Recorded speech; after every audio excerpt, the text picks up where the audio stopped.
Hi, everyone. Kartik Krishnaiyer here for Beyond the 90 and Beyond the Boundary from the Pavilion on Beyond the Boundary, because we have a crisis kind of beginning in sports where sports and politics are mixing. So we're going to be talking about both World Cups today that are happening, or both men's World Cups, senior men's World Cups that are happening this year, which is the FIFA World Cup here in the United States and or North America, right? Canada and Mexico are co-hosts, kind of nominal co-hosts when it comes down to it, and the 2026 ICC T20 World Cup, where India is the host and Sri Lanka is kind of a nominal co-host, just done initially for political reasons.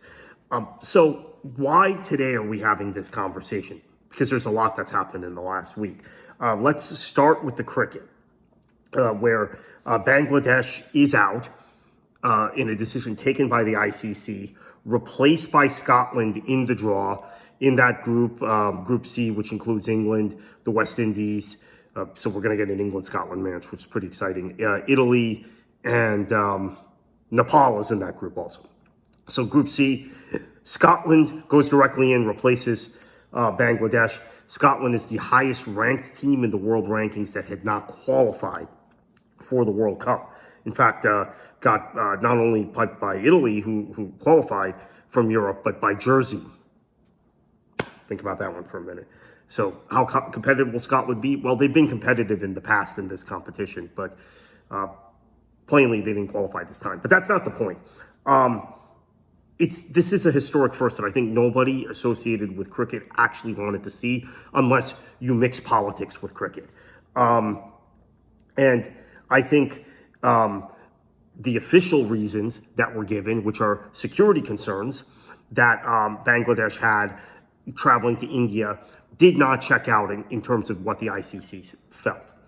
They could not establish that there were credible threats to Bangladesh's security in India. Now, all of this is political, because the bottom line is that the relationship between Bangladesh and India has broken down in the last year, since Sheikh Hasina, who is from the founding family of Bangladesh, was deposed from leadership in Bangladesh, and she fled to India. And India is refusing to turn her extradite her to Bangladesh for trial and certain execution. So, this is all political. There are no credible security concerns that the ICC could ascertain. At the same time, there is already a provision in place where Pakistan gets to play all their matches in Sri Lanka, which is why Sri Lanka is a co-host, because Pakistan will not travel to India because of the tensions between those countries. And quite frankly, the domestic political situation in India has become more, I hate to use this term because it's a loaded term, but maybe I'm just trying to dumb it down for a largely American audience, Islamophobic, for lack of a better term. Hindu nationalism has spread through India like wildfire.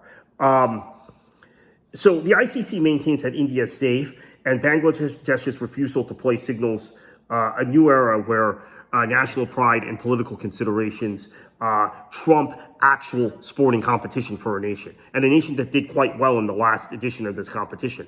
Bangladesh were one of these stories, one of the surprise packages of the 2024 edition of this World Cup. And it's a very difficult pill to swallow if you're a cricket fan. Now let's cross the Atlantic, because I want to react to one of the podcasts I listen to regularly is the podcast hosted by former Labour flack, for lack of a better term, Alistair Campbell, who is a Burnley FC fan, so I give him credit for that. Labour, Tony Blair flack, and former Conservative MP Rory Stewart, who is what we would call sort of a wet Tory, right? He was in the middle of the Tory party. He moderate. He's a guy that is very was opposed to Brexit, very kind of global worldview, very much into diplomacy, was in the foreign service, but impressive guy. Now they're both of Scottish descent. This is where Stewart's Scottish. Campbell, obviously, the name says it all. So this is the first time Scotland has qualified for a World Cup since 1998. And basically, Alistair Campbell and Rory Stewart are both talking about, should fans not go to the United States for this World Cup? And that has become a growing theme among the chattering classes in Europe, in Western Europe, about this World Cup. And I have to say, it predates Trump. I know everybody wants to blame Trump, and it has intensified because of President Trump. No question about that. But so much of this goes back to the fact that the United States, the distances between cities are great. FIFA did not do a good job of that. They selected host cities that are far away from one another, other than Boston and New York and Philly and Toronto. I guess those four are kind of clustered. Why you could argue it's tough to host tournaments in the U.S. You can host them in the Eastern U.S. or the Western U.S. or the Central U.S. I would be for an all-Texas World Cup personally. But they didn't do that. And then the lack of mass transit in American cities. I've heard this complaint for years. I agree with it. I happen to agree with it. If that makes me sound unpatriotic, I'm sorry. But getting around American cities is much more expensive than getting around European cities, and it's a lot less practical. So I think that's one of the things. But then there's also talk of President Trump introducing a so-called FIFA pass to expedite visa processing. And the president has rightly called this a once-in-a-lifetime opportunity to showcase America. But he has also put several countries on the current administration's expanded travel restrictions. Fans from 39 nations, including several nations that qualified, 15 nations that qualified, including Iran. I don't think we really want Iranian mullahs running around the U.S. Okay, Haiti, which I personally don't like them being on the list, being a South Floridian and knowing the richness of the Haitian community, the richness culturally of the Haitian community down here, and the fact that they qualified against all odds. Haiti, Cote d'Ivoire, and the AFCON champion Senegal, who really disgraceful displays in that final. Although I see it both ways, because I think if you think. Okay, now I'm gonna become political. If you think blacks have a hard time in the United States, try going to Morocco or Tunisia or Algeria. Try going to Arab countries. Try going to North Africa. So I kind of understand what happened with Senegal there. A lot of Arab people are incredibly racist towards black people. Incredibly racist towards everyone. There's a reason I personally, when I've gone to India and my family have, unlike my direct family, unlike most of the rest of my extended family, have avoided flying Middle Eastern carriers, even though that's very vogue to fly Emirates or fly Qatar or fly Etihad. Yeah, because I just don't. Okay, I don't want to get too deep into it. So let's wrap this up. So basically, a lot of this conversation in politics has been about the ICE situation, whether it's in Los Angeles or Minneapolis or Chicago or wherever. And there is public unrest, which is problematic. And we have things in history where sporting events have become incredibly political. The 78 World Cup was incredibly political. The 68 Olympics in Mexico City became very political with Tommy Smith's gesture of his hand up, which I think irked a lot of the American public.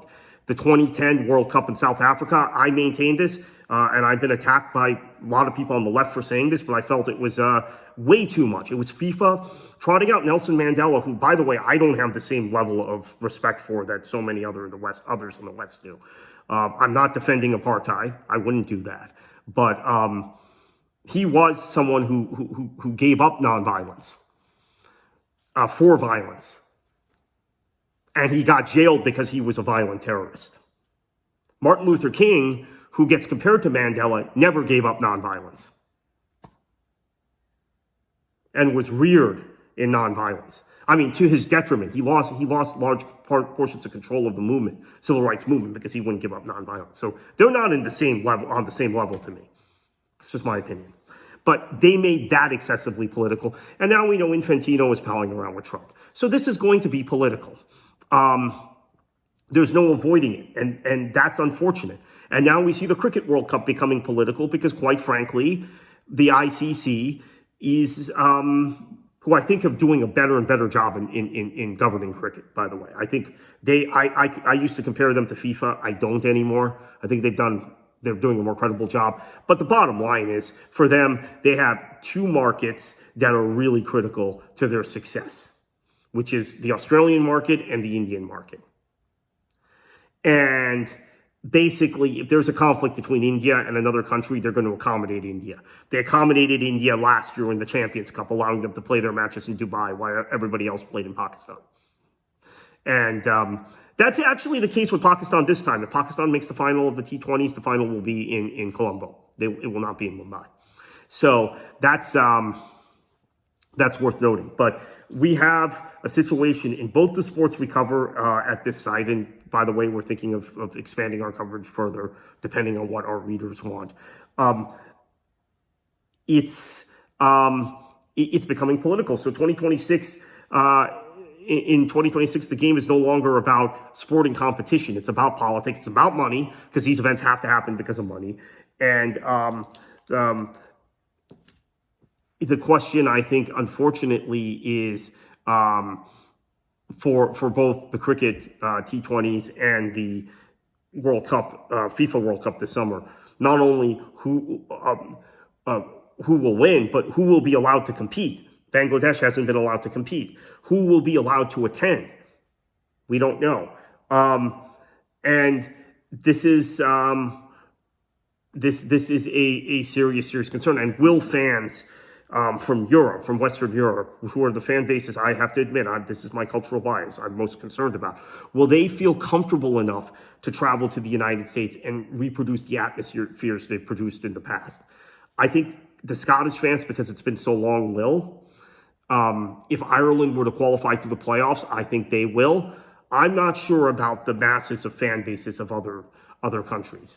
And how much they'll travel within the U.S. Maybe they'll go to one match because, again, travel within the U.S. is very difficult, and FIFA has done nothing.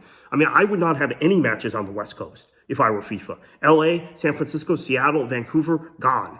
And then replace them with Washington, D.C., Baltimore, Charlotte, Nashville. And then you have a thing on the East Coast. Maybe Kansas City doesn't need to have matches either, or Dallas, but then you have the Mexico matches. So just the practicality, or you do the opposite. No New York, no Boston, no Toronto, no Philly. We could do the opposite. Go to Denver, go to Vegas, go to Phoenix. Oh, Vegas and Phoenix are hard in the summer, but you get my point.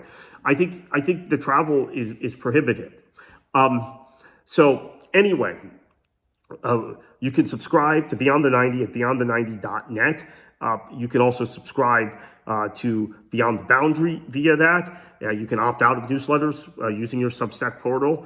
And you also, we would love to have you subscribe to these shows on YouTube. So we have the From the Pavilion Cricket Show on YouTube, which has just launched. And of course, all of our Beyond the 90 content on YouTube, on Substack, Apple Podcasts, Spotify, Overcast, wherever you get your podcasts. Thank you.